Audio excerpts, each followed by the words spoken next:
church. My name is Ire, and today I'll be reciting the whole of Galatians 2 from verse 1 to 21. Thank you. Verse 1. 14 years later, I went up again to Jerusalem, this time with Barnabas. I took Titus along also. Verse 2.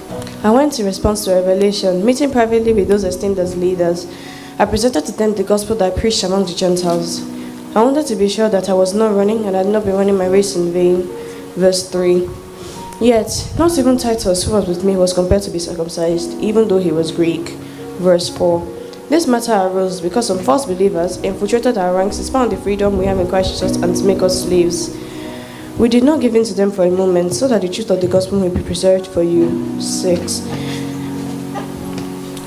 And for those held in higher esteem, whoever they were made no difference. God does not show favoritism. They added nothing to my message. On the contrary, they recognized the task that had been entrusted with me, the task of preaching the gospel to the uncircumcised, just as Peter had been to the circumcised. Verse 8. For God, who was at work in Peter as an apostle to the circumcised, was at work in me as an apostle to the Gentiles. Verse 9.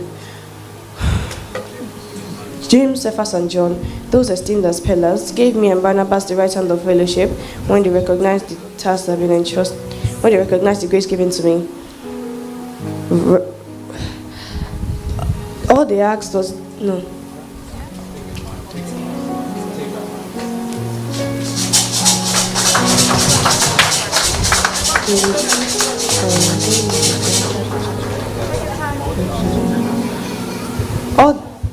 They agreed that we should go to the Gentiles and they to the circumcised. Verse 10. All they asked was that we should consider to remember the poor, the very thing I'd been eager to do all along. Verse 11. When Cephas came to Antioch, I opposed him to his face because he stood condemned. Verse 12. For before certain men came for James, he used to be with the Gentiles. But when they arrived, he began to draw back and separate himself from the Gentiles because he was afraid of those belonging to the circumcision group. Verse 13.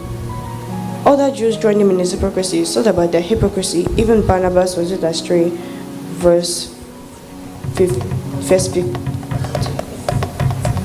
14.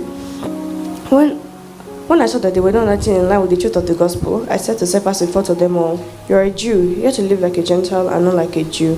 How is it then that you force Gentiles to follow Jewish customs?" Verse 15.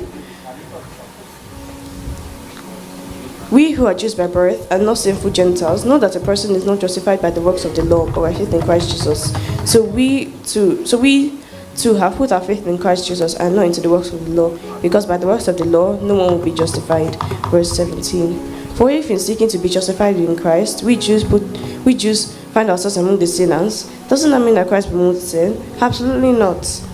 Verse 18. If I rebuild what I destroyed, then I really will be a lawbreaker. Verse 19. For through the law I died to the law, so that I may live for Christ. Verse 20. I have been crucified with Christ. I no longer live, but Christ lives in me. The life I now live in the body, I live by faith in the Son of God, who loved me and gave himself for me. Verse 21. I do not set aside the grace of God, for if righteousness could be gained through the law, Christ died for nothing.